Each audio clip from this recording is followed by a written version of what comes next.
देवनाम च ऋषीणाम च गुरुं कांचन सनिभं बुद्धिभूतं त्रिलोकेशं तम नमामि बृहस्पतम्। बृहस्पति देव की कृपा सदा सर्वदा आप पर बनी रहे। आज है 15 मई, बृहस्पतिवार का दिन। आज के इस वीडियो में हम पाठ करेंगे बृहस्पतिवार व्रत कथा का। तो चलिए शुरू करते हैं। गुरुवार यानी कि बृहस्पतिवार का व्रत करने से बृहस्पति देव और भगवान विष्णु अति प्रसन्न होते हैं। यह व्रत अत्यंत ही फलदायी माना जाता है। अग्नि पुराण के अनुसार अनुराधा नक्षत्र युक्त गुरुवार से इस व्रत का आरंभ करके लगातार 7 गुरुवार तक व्रत करने से बृहस्पति ग्रह की हर प्रकार की पीड़ा से मुक्ति मिलती है। बृहस्पतिवार व्रत कथा के अनुसार प्राचीन काल की बात है। भारतवर्ष में एक बड़ा ही प्रतापी और दानी राजा राज करता था। वह हर गुरुवार को व्रत रखकर दीन दुखियों की सहायता किया करता था, परंतु ये बात उसकी रानी को बिल्कुल अच्छी नहीं लगती थी। वह ना तो व्रत करती और ना ही दान पुण्य में विश्वास रखती थी। इतना ही नहीं, वह तो राजा को भी ऐसा करने से मना करती थी। एक समय की बात है कि राजा शिकार खेलने के लिए वन को गए। घर पर रानी और उसकी दासी थी। उसी समय गुरुदेव बृहस्पति साधु का रूप धारण कर राजा के दरवाजे पर भिक्षा मांगने के लिए आए। साधु ने जब रानी से भिक्षा मांगी तो रानी कहने लगी, हे साधु महाराज, मैं तो इस दान पुण्य से तंग आ गई हूँ। आप कोई ऐसा उपाय बताएं जिससे कि मेरा सारा धन नष्ट हो जाए और मैं चैन की सांस लूं। इतना सुनकर बृहस्पति देव ने कहा, हे देवी, तुम तो बड़ी विचित्र हो। संतान और धन से भला कोई दुखी होता है। अगर तुम्हारे पास इतना अधिक धन है तो इसे शुभ कार्यों में लगाओ। कुंवारी कन्याओं का विवाह कराओ, विद्यालय बनवाओ, बाग बगीचों का निर्माण कराओ, जिससे कि तुम्हारे दोनों लोग सुधरें। परंतु साधु महाराज की इन बातों का रानी पर कोई असर ना हुआ और बोली, मुझे ऐसे धन की कोई आवश्यकता नहीं जिसे कि मैं दान में दूं और जिसे संभालने में मेरा सारा समय नष्ट हो जाए। तब साधु ने कहा, अगर तुम्हारी ऐसी ही इच्छा है तो मैं जो बताता हूँ तुम वैसा ही करना। गुरुवार के दिन तुम अपने घर को गोबर से लीपना, अपने बालों को पीली मिट्टी से धोना, राजा से हजामत बनाने को कहना, भोजन में मांस मदिरा का प्रयोग करना, कपड़े धोबी के यहाँ धुलने देना। इस प्रकार 7 बृहस्पतिवार करने से तुम्हारा समस्त धन नष्ट हो जाएगा। इतना कहकर साधु के रूप में आए बृहस्पति देव वहां से अंतर्धान हो गए।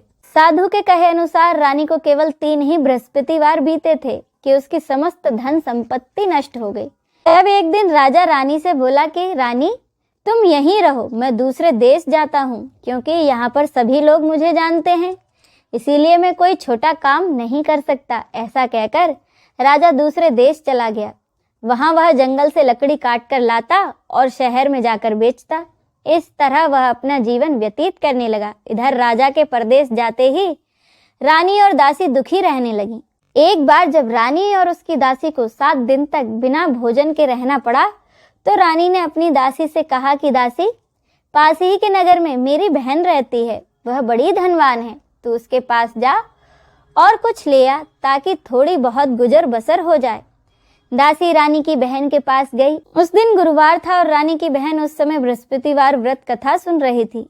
दासी ने रानी की बहन को अपनी रानी का संदेशा सुनाया, लेकिन रानी की बड़ी बहन ने कोई उत्तर नहीं दिया। जब दासी को रानी की बहन से कोई उत्तर नहीं मिला तो वह बड़ी दुखी हुई और उसे क्रोध भी आया। दासी ने वापस आकर रानी को सारी बात बता दी। ये सब सुन रानी ने अपने भाग्य को कोसा। उधर रानी की बहन ने सोचा कि मेरी बहन की दासी आई थी, परंतु मैंने उससे कुछ नहीं कहा, इससे वो बड़ी दुखी हुई होगी। कथा सुनकर और पूजा समाप्त करके वह अपनी बहन के घर आई और कहने लगी कि बहन, मैं बृहस्पतिवार का व्रत कर रही थी, तुम्हारी दासी मेरे घर आई थी, परंतु जब तक कथा पूरी नहीं होती तब तक ना तो उठते हैं ना ही कुछ बोलते हैं, इसीलिए मैं नहीं बोली। बताओ दासी, क्यों आई थी? रानी बोली, बहन, तुमसे क्या छुपाऊं, हमारे घर में खाने तक को अनाज नहीं है। ऐसा कहते कहते रानी की आंखें भर आईं। उसने दासी समेत पिछले 7 दिनों से भूखे रहने की पूरी बात अपनी बहन को बता दी। रानी की बहन बोली, देखो बहन, भगवान बृहस्पति देव सबकी मनोकामनाओं को पूरा करते हैं। देखो, शायद तुम्हारे घर में कहीं अनाज रखा हो। पहले तो रानी को विश्वास नहीं हुआ पर बहन के आग्रह करने पर उसने अपनी दासी को अंदर भेजा तो उसे सचमुच अनाज से भरा एक घड़ा मिला। यह देखकर दासी बड़ी हैरान हुई। दासी रानी से कहने लगी कि रानी, जब हमको भोजन नहीं मिलता था तो हम व्रत ही तो करते थे, इसीलिए क्यों ना इनसे व्रत और कथा की पूरी विधि पूछ ली जाए ताकि हम भी व्रत कर सकें। तब रानी ने अपनी बहन से बृहस्पतिवार व्रत के बारे में पूछा। उसकी बहन ने बताया, बृहस्पतिवार के व्रत में चने की दाल और गुड़ केले की जड़ में अर्पित करें तथा दीपक जलाएं, व्रत कथा सुने और पीला भोजन ही करें। इससे बृहस्पति देव और भगवान विष्णु दोनों ही प्रसन्न होते हैं। व्रत और पूजा की विधि बताकर रानी की बहन अपने घर लौट गई। 7 दिन के बाद जब गुरुवार आया तो रानी और दासी ने व्रत रखा। वह घुड़साल में जाकर चना और गुड़ ले आईं, फिर उससे केले की जड़ तथा भगवान विष्णु की पूजा की। अब पीले भोजन की चिंता को लेकर दोनों बड़ी दुखी हुई, क्योंकि उन्होंने व्रत तो रखा था, इसीलिए बृहस्पति देव उनसे प्रसन्न थे। वह एक साधारण व्यक्ति का रूप धारण कर 2 थालों में पीला भोजन दासी को दे गए। भोजन पाकर दासी बड़ी प्रसन्न हुई और फिर रानी के साथ मिलकर भोजन ग्रहण किया। उसके बाद दासी और रानी हर गुरुवार को व्रत और पूजा करने लगी। बृहस्पति देव की कृपा से उनके पास फिर से धन संपत्ति आ गई, परंतु रानी फिर से पहले की तरह आलस्य करने लगी। तब दासी बोली, देखो रानी, तुम पहले भी इसी प्रकार आलस्य करती थी। तुम्हें धन रखने में कष्ट होता था, इस कारण सभी धन नष्ट हो गया, और अब जब बृहस्पति देव की कृपा से हमें पुनः धन प्राप्त हुआ है तो तुम फिर से आलस्य करने लगी। रानी को समझाते हुए दासी कहती है कि बड़ी मुसीबतों के बाद तो हमने ये धन पाया है, इसीलिए हमें दान पुण्य करना चाहिए, भूखों को भोजन कराना चाहिए, धन को शुभ कार्यों में खर्चना चाहिए। इससे तुम्हारे कुल का यश बढ़ेगा, स्वर्ग की प्राप्ति होगी और पितृ प्रसन्न होंगे। दासी की बात मानकर रानी अपना धन शुभ कार्यों में खर्चने लगी, जिससे कि पूरे नगर में उसका यश फैलने लगा। एक दिन राजा दुखी होकर जंगल में एक पेड़ के नीचे आसन जमाकर बैठ गया। वह अपनी दशा को याद करके व्याकुल होने लगा। बृहस्पतिवार का दिन था। एकाएक राजा ने देखा कि उस निर्जन वन में एक साधु प्रकट हुए। वह साधु वेश में आए कोई और नहीं, बृहस्पति देव थे। लकड़हारे के सामने आकर बोले कि लकड़हारे, इस सुनसान जंगल में तुम चिंता मग्न क्यों बैठे हो? लकड़हारे ने दोनों हाथ जोड़कर प्रणाम किया और उत्तर दिया कि महात्मा जी, आप सब कुछ जानते हैं, मैं क्या कहूँ। यह कहकर राजा रोने लगा और साधु को अपनी आत्मकथा सुनाई। साधु वेश में आए बृहस्पति देव ने कहा, तुम्हारी स्त्री ने बृहस्पति के दिन बृहस्पति भगवान का निरादर किया था, जिसके कारण रुष्ट होकर उन्होंने तुम्हारी यह दशा कर दी। अब तुम चिंता को दूर करके मेरे कहने पर चलो, तुम्हारे सब कष्ट दूर हो जाएंगे और भगवान पहले से भी अधिक तुम्हें धन संपत्ति देंगे। तुम बृहस्पति के दिन कथा किया करो, 2 पैसे के चने मुनक्का लाकर उसका प्रसाद बनाओ और शुद्ध जल से लोटे में शक्कर मिलाकर अमृत तैयार करो। कथा के बाद अपने सारे परिवार और सुनने वाले प्रेमियों में अमृत व प्रसाद बांटकर दूध भी ग्रहण करो। ऐसा करने से भगवान तुम्हारी सभी मनोकामनाओं को पूरा करेंगे। साधु के ऐसे वचन सुनकर लकड़हारा बोला कि हे भगवान, मुझे लकड़ी बेचकर इतना पैसा नहीं मिलता कि जिससे मैं भोजन के उपरांत कुछ बचा सकूं। मैंने रात में अपनी स्त्री को व्याकुल देखा है, मेरे पास कुछ पैसे भी नहीं जिससे कि मैं उसकी खबर मंगा सकूं। साधु ने कहा कि लकड़हारे, तुम किसी बात की चिंता मत करो। बृहस्पति के दिन तुम रोजाना की तरह लकड़ियां लेकर शहर जाओ, तुमको रोज से दुगना धन प्राप्त होगा, जिससे तुम भली भांति भोजन कर लोगे तथा बृहस्पति देव की पूजा का सामान भी आ जाएगा। इतना कहकर वह साधु अंतर्धान हो गए। धीरे धीरे समय व्यतीत होने पर फिर से बृहस्पतिवार का दिन आया। लकड़हारा जंगल से लकड़ी काटकर शहर में बेचने गया। उसे उस दिन लकड़ियों का दाम अधिक मिला। राजा ने चना गुड़ आदि लेकर गुरुवार का व्रत किया। उस दिन से उसके सभी कष्ट दूर हो गए। परंतु जब दोबारा गुरुवार आया तो बृहस्पतिवार का व्रत राजा करना भूल गया। इस कारण बृहस्पति भगवान नाराज हो गए। उस दिन उस नगर के राजा ने विशाल यज्ञ का आयोजन किया था तथा शहर में यह घोषणा करा दी कि कोई भी मनुष्य अपने घर में भोजन न बनाए, न आग जलाए, समस्त जनता मेरे यहाँ आकर भोजन करे। इस आज्ञा को जो न मानेगा उसे फांसी की सजा दी जाएगी। इस तरह की घोषणा संपूर्ण नगर में करवा दी गई। राजा की आज्ञा के अनुसार शहर के सभी लोग भोजन करने गए, लेकिन लकड़हारा कुछ देर से पहुंचा, इसीलिए राजा उसको अपने साथ अपने घर ले गए और अपने घर जाकर उसे भोजन करा रहे थे। तो रानी की दृष्टि उस खुंटी पर पड़ी जिस पर के उसका हार लटका हुआ था, पर वह हार वहां दिखाई नहीं दिया। रानी ने निश्चय किया कि मेरा हार इसी मनुष्य ने चुरा लिया है। उसी समय सिपाहियों को बुलाकर उस लकड़हारे को जेल में बंद करवा दिया गया। जब लकड़हारा कारागार में पड़ गया और बहुत दुखी होकर विचार करने लगा कि न जाने मेरे कौन से पूर्व जन्म के कर्म से मुझे यह दुख प्राप्त हुआ है, और उसी साधु को याद करने लगा जो कि जंगल में मिला था। उसी समय तत्काल बृहस्पति देव साधु के रूप में प्रकट हुए और उसकी दशा को कहने लगे, अरे मूर्ख, तूने बृहस्पति देव की कथा नहीं करी, इस कारण तुझे यह दुख प्राप्त हुआ है। अब चिंता मत कर, बृहस्पतिवार के दिन कारागार में ही दरवाजे पर 4 पैसे पड़े मिलेंगे, उनसे तू बृहस्पति देव की पूजा करना, तेरे सभी कष्ट दूर हो जाएंगे। साधु के कहे अनुसार बृहस्पतिवार के दिन उसे 4 पैसे मिले। लकड़हारे ने कथा कही। उसी रात को बृहस्पति देव ने उस नगर के राजा को सपने में आकर कहा कि राजा, तुमने जिस आदमी को कारागार में बंद कर दिया है वह निर्दोष है, वह तो दूसरे नगर का राजा है, उसे छोड़ देना। रानी का हार उसी खुंटी पर लटका है, अगर तू ऐसा नहीं करेगा तो मैं तेरे राज्य को नष्ट कर दूंगा। इस तरह रात के सपने को देखकर राजा प्रातःकाल उठा और खुंटी पर हार देखकर लकड़हारे को बुलाकर क्षमा मांगी तथा लकड़हारे को सुयोग्य वस्त्र आभूषण देकर उसे विदा किया।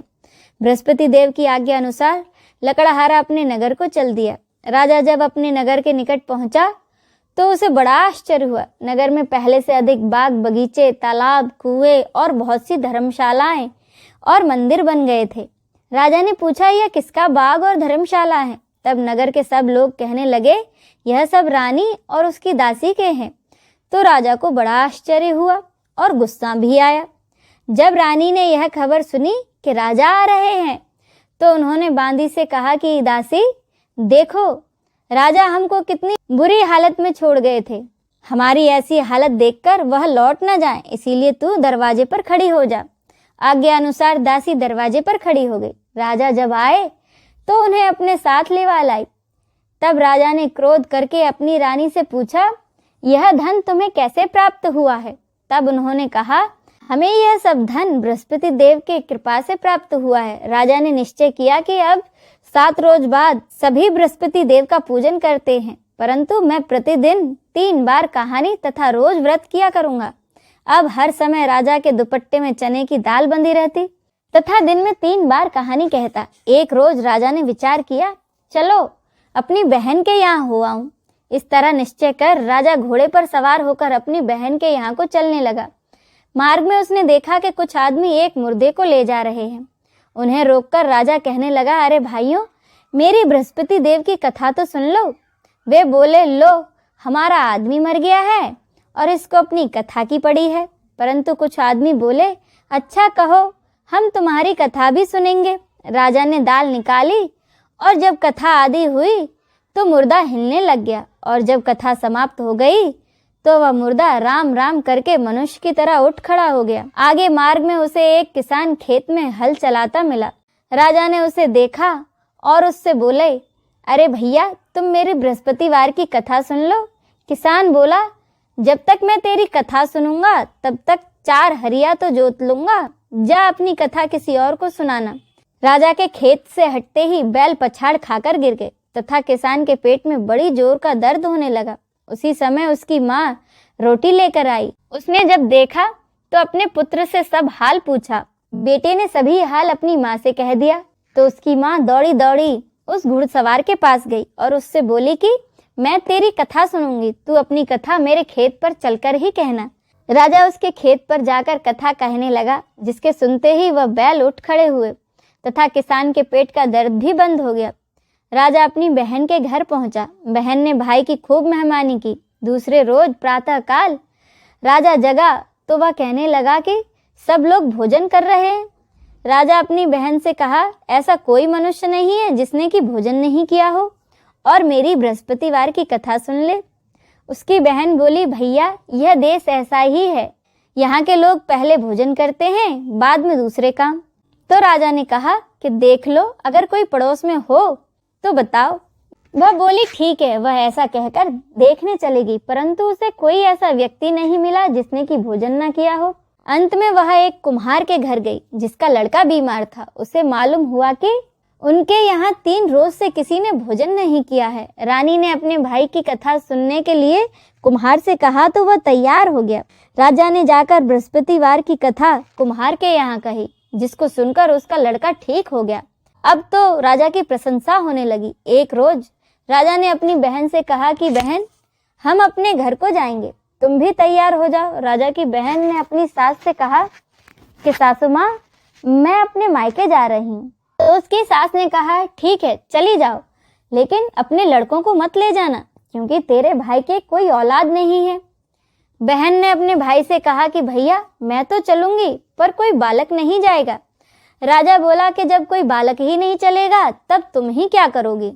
बड़े दुखी मन से राजा अपने नगर को लौट आया और सारी बातें अपनी रानी को बताई। रानी बृहस्पति देव से प्रार्थना करने लगी और कहने लगी कि हे बृहस्पति देव, हमें आपने सब कुछ दिया है, हमें एक औलाद भी अवश्य दें। उसी रात को बृहस्पति देव ने राजा को सपने में कहा कि राजा उठ, सभी सोच त्याग दे, तेरी रानी गर्भ से है। राजा यह बात सुनकर बड़ा खुश हुआ। 9वें महीने में रानी के गर्भ से एक सुंदर पुत्र पैदा हुआ। तब राजा बोला कि रानी, स्त्री बिना भोजन करे रह सकती है पर बिना कहे नहीं। जब मेरी बहन यहाँ आए तो तुम उससे कुछ मत कहना। रानी ने कहा ठीक है। जब राजा की बहन ने यह शुभ समाचार सुना तो वह बहुत खुश हुई और बधाई लेकर अपने भाई के घर आ गई। तब रानी ने कहा, जब भाई लेने गया था तब तो नहीं आई और अब दौड़ी दौड़ी चली आई।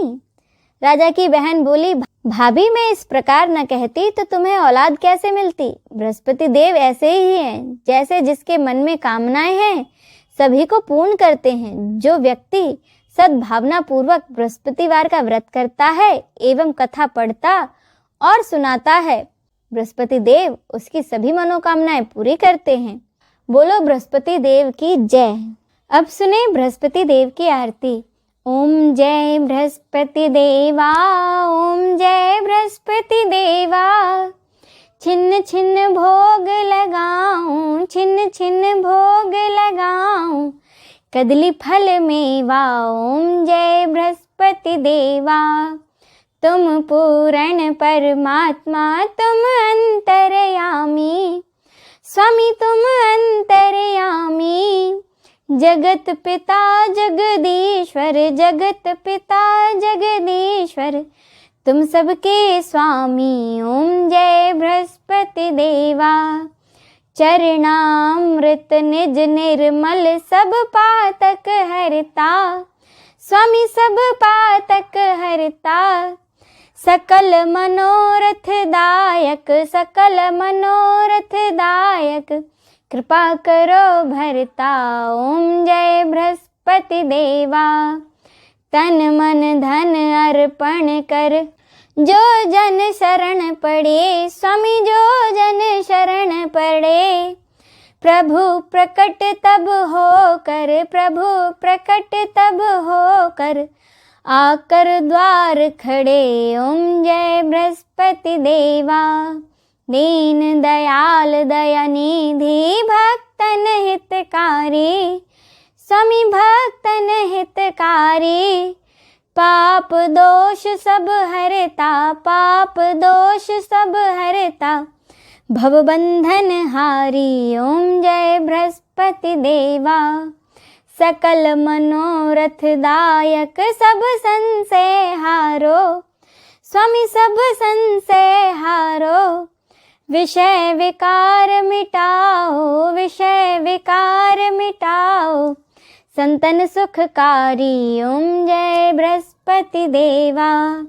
जो कोई आरती तेरी प्रेम सहित गावे, स्वामी प्रेम सहित गावे।